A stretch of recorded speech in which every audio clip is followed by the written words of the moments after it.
ನಮ್ಮ ಭಾಗದ ಶಿಕ್ಷಕ ಮತಕ್ಷೇತ್ರದ ವಿಧಾನ ಪರಿಷತ್ತಿನ ಸದಸ್ಯರು ಸನ್ಮಾನ್ಯ ಶಶೀಲ್ ನಮೋಶಿಯವರು ಒಪ್ಕೊಂಡು ಇವತ್ತು ಕಾರ್ಯಕ್ರಮಕ್ಕೆ ಆಗಮಿಸಿದ್ದಾರೆ.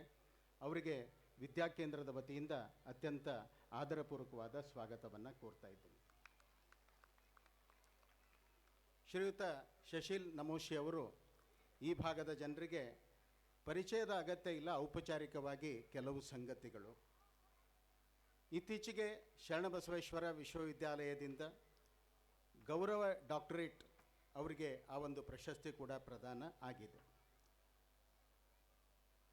ಹಾಗೆಯೇ ಶಿಕ್ಷಕ ಕ್ಷೇತ್ರದಿಂದ ಕಳೆದ 20 ವರ್ಷಗಳಿಂದನೂ ಸಹಿತ ಅವರು ಶಿಕ್ಷಕ ಕ್ಷೇತ್ರದಲ್ಲಿ ಕೆಲಸ ಮಾಡ್ತಾ ಶಿಕ್ಷಕರ ಸಮಸ್ಯೆಗಳು ಅವರಿಗೆ ಬೇಕಾದಂತಹ ಅನುಕೂಲಗಳನ್ನು ಕೊಡಿಸುವಲ್ಲಿ ನಿರಂತರವಾಗಿ ಕಾರ್ಯವನ್ನು ಮಾಡ್ತಾ ಇದ್ದಾರೆ.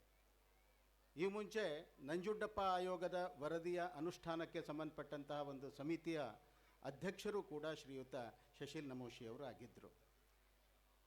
ಇನ್ನೊಂದು ಮುಖ್ಯವಾಗಿ ಎಲ್ರಿಗೂ ಗೊತ್ತಿರತಕ್ಕಂತಹ ಪರಿಚಯ ಅಂತ ಹೇಳಿದ್ರೆ ನಮ್ಮ ಕಲ್ಯಾಣ ಕರ್ನಾಟಕದ HK ಸೊಸೈಟಿ, ಹೈದರಾಬಾದ್ ಕರ್ನಾಟಕ ಶಿಕ್ಷಣ ಸಂಸ್ಥೆ, ಯಾವ ರೀತಿ ಬೆಳಗಾವಿಯಲ್ಲಿ KLE, ವಿಜಾಪುರದಲ್ಲಿ BLD ಅಂತ ಹೇಳ್ತೀವಿ, ಹಾಗೆ ಕಲ್ಯಾಣ ಕರ್ನಾಟಕ ಭಾಗದಲ್ಲಿರ್ತಕ್ಕಂತಹ ಬಹುದೊಡ್ಡದಾದಂತಹ ಸಂಸ್ಥೆ ಅದು HK ಸೊಸೈಟಿ. ಅವರು HK ಸೊಸೈಟಿಯ ಸನ್ಮಾನ್ಯ ಅವರು ಚೇರ್ಮನ್ರಾಗಿ ಅದರ ಜವಾಬ್ದಾರಿಯನ್ನು ಸಹಿತ ನಿರ್ವಹಿಸ್ತಾ ಇದ್ದಾರೆ. ಶಿಕ್ಷಣ ರಂಗದಲ್ಲಿ ತುಂಬ ಕೆಲಸ ಮಾಡಿರ್ತಕ್ಕಂತಹ ಹಿರಿಯರು ನಮ್ಮ ಕಾರ್ಯಕ್ರಮದ ಈ ಬರಬೇಕು ಅಂಥೇಳಿ ನಮ್ಮದು ಇಚ್ಛೆ ಇತ್ತು. ಹೀಗಾಗಿ ಅವರು ಆಗಮಿಸಿದ್ದಾರೆ. ಅವರಿಗೆ ಮತ್ತೊಮ್ಮೆ ಸ್ವಾಗತವನ್ನು ಕೊಡ್ತಾ ಈ ಒಂದು ಕಾರ್ಯಕ್ರಮಕ್ಕೆ ಬಂದದ್ದಕ್ಕೆ ಅವರಿಗೆ ಒಂದು ಗೌರವ ಸಮರ್ಪಣೆಯನ್ನು ನಾವು ಮಾಡ್ತಾ ಇದ್ದೀವಿ. ದಯವಿಟ್ಟು ಸ್ವೀಕಾರ ಮಾಡಬೇಕು ಅಂಥೇಳಿ ಅವರಲ್ಲಿ ನಾನು ಕೇಳ್ಕೊತೀನಿ.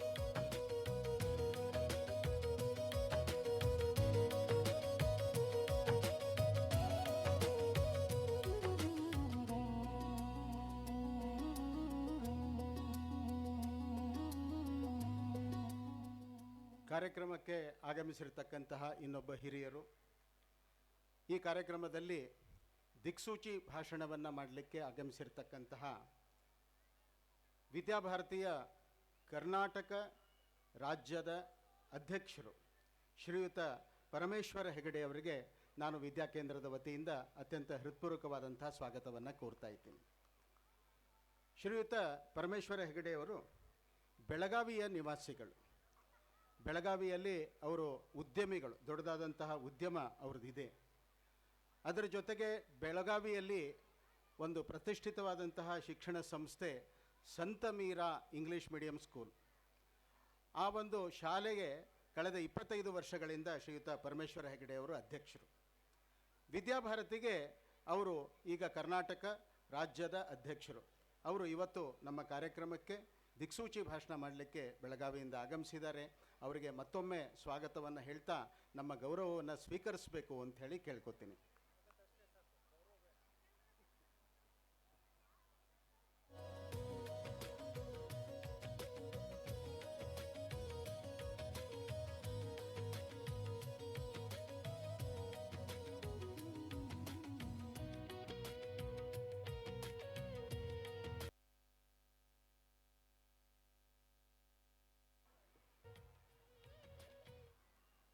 ಕಾರ್ಯಕ್ರಮದ ವೇದಿಕೆ ಮೇಲೆ ಇರುವಂತಹ ನಮ್ಮ ವಿದ್ಯಾಕೇಂದ್ರದ ಪ್ರಧಾನಾಚಾರ್ಯರು ಶ್ರೀಯುತ ವಂಶಿಕೃಷ್ಣ ಅವರಿಗೂ ಕೂಡ ನಾನು ಕಾರ್ಯಕ್ರಮದ ವತಿಯಿಂದ ಹೃತ್ಪೂರ್ವಕ ಸ್ವಾಗತವನ್ನು ಕೋರ್ತೀನಿ.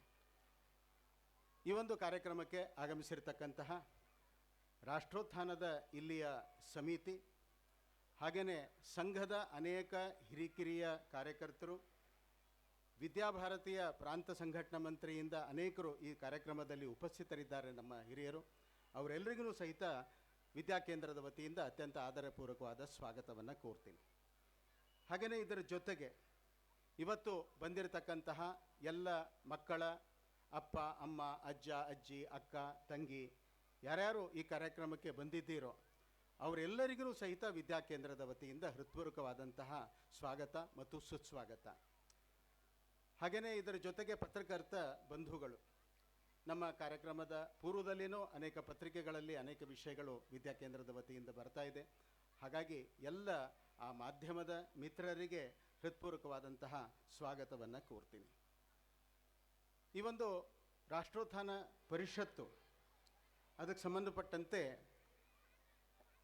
60 ವರ್ಷಗಳ ಹಿಂದೆ ಬೆಂಗಳೂರಿನಲ್ಲಿ ಪ್ರಾರಂಭ ಆಗಿರತಕ್ಕಂತಹ ಸಂಸ್ಥೆ, ಸಾಹಿತ್ಯದಿಂದ ಪ್ರಾರಂಭಗೊಂಡಂತಹ ಸಂಸ್ಥೆ ಇವತ್ತು 18 CBSE ಶಾಲೆಗಳನ್ನು ನಡೆಸ್ತಾ ಇದೆ.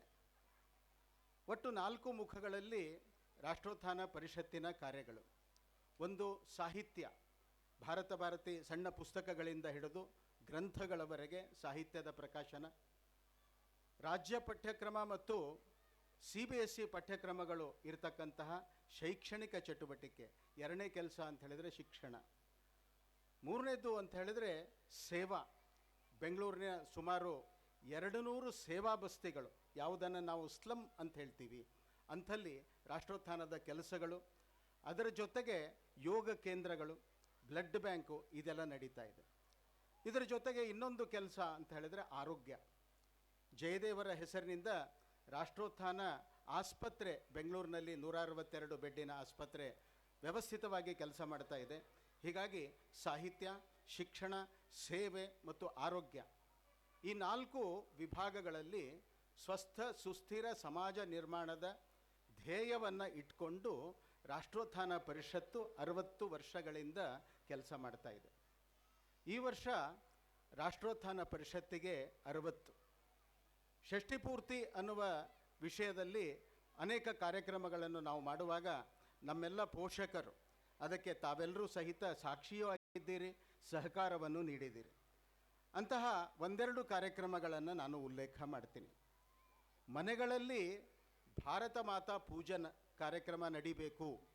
ರಾಷ್ಟ್ರೋತ್ಥಾನಕ್ಕೆ 60 ವರ್ಷ ಆದಾಗ 60 ಮನೆಗಳಲ್ಲಿ ಈ ಭಾರತ ಮಾತಾ ಪೂಜನ ಆಗಬೇಕು ಅಂಥೇಳಿ ನಮ್ಮದು ಅಪೇಕ್ಷೆ ಇತ್ತು.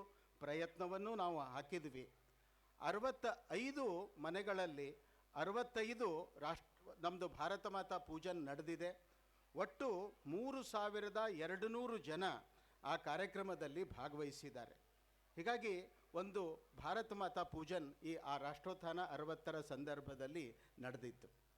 ಇನ್ನೊಂದು ಕಾರ್ಯಕ್ರಮಕ್ಕೂ ತಾವುಗಳೆಲ್ಲ ಸಾಕ್ಷಿಯಾಗಿದ್ದೀರಿ. ಇಲ್ಲೇನೆ ಡಿಸೆಂಬರ್ ತಿಂಗಳು 6ನೇ ತಾರೀಕು ಅದು ರಾಷ್ಟ್ರೋತ್ಥಾನ 60ರ ಸಂದರ್ಭದಲ್ಲಿ ಒಂದು ಕುಟುಂಬ ಮಿಲನದ ಕಾರ್ಯಕ್ರಮ. ಅದರ ಜೊತೆಗೆ ಇದೇ ಮೈದಾನದಲ್ಲಿ ಒಂದು ಸಾಮರಸ್ಯದ ಭೋಜನದ ಕಾರ್ಯಕ್ರಮ ಇಲ್ಲಿ ನಡೀತು. ವ್ಯವಸ್ಥಿತವಾಗಿ ಆಯಿತು, ರಾತ್ರಿವರೆಗೆ ಇತ್ತು. ಎಲ್ಲರೂ ಆ ಊಟದ ಆನಂದವನ್ನು, ತಾವುಗಳೇ ಕಟ್ಕೊಂಡು ಬಂದಿರುವ ಊಟದ ಆನಂದವನ್ನು ಎಲ್ಲರೂ ಕೂಡ ಅನುಭವಿಸಿದ್ದೀವಿ. ಹೀಗೆ ಒಟ್ಟು 2500 ಜನ ಆ ಕಾರ್ಯಕ್ರಮದಲ್ಲಿ, ಅಂದರೆ ಸಾಮರಸ್ಯ ಭೋಜನದ ಊಟದ ಸವಿಯನ್ನು ಸವಿದಿರತಕ್ಕಂಥವರು. ಹೀಗೆ ಈ ಊಟದ ಕಾರ್ಯಕ್ರಮಗಳು ಆಗಿದೆ. ಇದರೊಟ್ಟಿಗೆ ಇನ್ನೊಂದು ಕಾರ್ಯಕ್ರಮಕ್ಕೆ ನಾನು ಈಗ ಒಂದು ಸಣ್ಣ ಕಾರ್ಯಕ್ರಮ ಅಂತ ಹೇಳಿದ್ರೆ, ನಾವು ಈ ಪರ್ಯಾವರಣ ಅಂಥೇಳಿ ನಾವು ಹೇಳ್ತೀವಿ. ಪರ್ಯಾವರಣ ಅಂತ ಹೇಳಿದ್ರೆ ಪ್ಲಾಸ್ಟಿಕ್ಕನ್ನು ತ್ಯಜಿಸಬೇಕು, ಉಪಯೋಗ ಮಾಡಬಾರದು ಇತ್ಯಾದಿ ಹೇಳ್ತೀವಿ. ಅದಕ್ಕೆ ನಾವು ರಾಷ್ಟ್ರೋತ್ಥಾನ 60 ಈ ಸಂದರ್ಭದಲ್ಲಿ ನಾವು ಕೈಚೀಲಗಳನ್ನು ನಾವು ತಯಾರಿ ಮಾಡಬೇಕು, ಅದಕ್ಕೆಲ್ಲ ಪಾಲಕರ ಸಹಕಾರವನ್ನು ತಗೋಬೇಕು ಅಂಥೇಳಿ ಇಚ್ಛೆ ಇತ್ತು. 2 ತಿಂಗಳಿನಿಂದ ನಾವು ಎಲ್ಲರಿಗೂ ನಾವು ಕೇಳಿದ್ವಿ, ನಿಮ್ಮ ಮನೆಯೊಳಗಿರುವ ಹೊಸ ಬಟ್ಟೆಯನ್ನು ಕೊಡಿ. ಅನೇಕರು ಬ್ಲೌಸ್ ಪೀಸ್ಗಳನ್ನು ಕೊಟ್ಟಿದ್ದಾರೆ, ಕೆಲವರು ಪ್ಯಾಂಟ್ ಪೀಸ್ಗಳನ್ನು ಕೊಟ್ಟಿದ್ದಾರೆ, ಕೆಲವರು ಶಾಲ್ಗಳನ್ನು ಕೊಟ್ಟಿದ್ದಾರೆ. ಆ ರೀತಿ ಇಲ್ಲಿವರೆಗೆ ನಾವು ಹೊಲೆದಿರತಕ್ಕಂತಹ ಚೀಲಗಳು ಅದು ಒಟ್ಟು 2500. 2500 ಚೀಲಗಳನ್ನು ನಾವು ಇಲ್ಲಿರುವವರ ಮನೆಗಳಿಗೆ ಕೊಡೋರಿದ್ದೀವಿ, ತಮಗೇನೆ. ಕಾರಣ ಏನು ಅಂತ ಹೇಳಿದ್ರೆ, ಪ್ಲಾಸ್ಟಿಕ್ ಕ್ಯಾರಿ ಕವರು ನಮ್ಮ ಮನೆಗೆ ಬರುವುದು ಕಡಿಮೆ ಆಗಲಿ ಅನ್ನುವಂಥದ್ದು ಉದ್ದೇಶ. ಹೀಗಾಗಿ ಇದಕ್ಕೆ ಇಲ್ಲಿಯ ಸ್ಟೇಟ್ ಬ್ಯಾಂಕ್ ಆಫ್ ಇಂಡಿಯಾ ಅದರ ಒಂದು ಔದ್ಯೋಗಿಕ ಕೇಂದ್ರ ನಡೆಯುತ್ತೆ, ಟ್ರೈನಿಂಗ್ ಸೆಂಟರ್. ಅವರಿಗೂ ಕೇಳಿದ್ವಿ, ನಾವು ಬಟ್ಟೆ ನಾವು ಕೊಡ್ತೀವಿ, ನೀವು ಒಂದಿಷ್ಟು ಹೊಲಿದು ಕೊಡಿ ಅಂಥೇಳಿ. 1000ಕ್ಕಿಂತ ಹೆಚ್ಚು ಚೀಲಗಳನ್ನು ಆ ಸ್ಟೇಟ್ ಬ್ಯಾಂಕ್ ಆಫ್ ಇಂಡಿಯಾದ ಅಲ್ಲಿಯ ಎಲ್ಲ ಕಾರ್ಯಕರ್ತರು ಸೇರಿ, ಆ ಕೇಂದ್ರದ ಕಾರ್ಯಕರ್ತರು ಸೇರಿ ಮಾಡಿಕೊಟ್ರು. ಅದರ ನಿರ್ದೇಶಕರು ಇಲ್ಲಿ ಬಂದಿದ್ದಾರೆ, ನಂದಕಿಶೋರ್ ಅವರು. ಒಟ್ಟು ಆ ವ್ಯವಸ್ಥೆಗೆ ವಿದ್ಯಾಕೇಂದ್ರದ ವತಿಯಿಂದ ಒಂದು ಧನ್ಯವಾದಗಳನ್ನು ನಾನು ಅರ್ಪಿಸ್ತೀನಿ.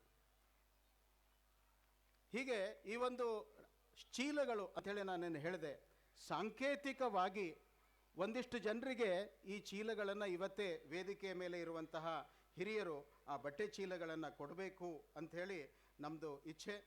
ಹೀಗಾಗಿ ನಮ್ಮ ಯಾರಿಗೆ ಕೊಡಬೇಕು ಅನ್ನುವಂಥದ್ದು ಒಂದು ಸ್ವಲ್ಪ ಚರ್ಚೆ ನಡೀತು. ಆದರೆ ನಮ್ಮ ವಿದ್ಯಾಕೇಂದ್ರದಲ್ಲಿ ಯಾರು ಮಾತೃಭಾರತಿ